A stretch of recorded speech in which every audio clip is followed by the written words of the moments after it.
ಪರ್ಸನಾಲಿಟಿನಲ್ಲಿ ತುಂಬಾನೇ ಫಿಟ್, ಮಾತಾಡೋದು ತುಂಬಾನೇ ಸ್ಟ್ರಿಕ್ಟ್, ಮಾತಾಡೋದನ್ನು ಮಾಡ್ತಾರೆ ಸ್ಟ್ರಿಕ್ಟ್. ಇವರು ಬರೋವರೆಗೆ ಮಾತ್ರ ಬೇರೆ ಹವ, ಇವರು ಬಂದ್ಮೇಲೆ ಇವರತ್ತೆ ಹವ. ಮಕ್ಕಳಿಗೆ ಮೋಟಿವೇಶನ್ ಮಾಡೋದು ಗೊತ್ತು, ಹಾಗೇನೆ ಮಕ್ಕಳ ದಾರಿ ತಪ್ಪಿದಾಗ ಒಳ್ಳೆ ದಾರಿಗೆ ತರೋದು ಗೊತ್ತು. ಇವರೇ ನಮ್ಮ SP ಇಂಗ್ಲಿಷ್ ಎಜುಕೇಟ್ ಕಿಂಗ್ ಆದ. ಮತ್ತೆ ಹೇಳುತ್ತೈತೆ ನೀನೇ ರಾಜಕುಮಾರ.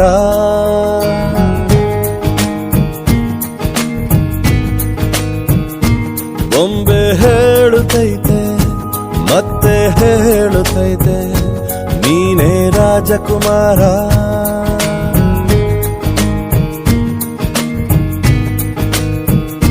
ಹೊಸ ಬೆಳಕೊಂದು ಹೊಸಿಲಿಗೆ ಬಂದು ಬೆಳಗಿದೆ ಮನೆಯ ಮನಗಳ ಇಂದು.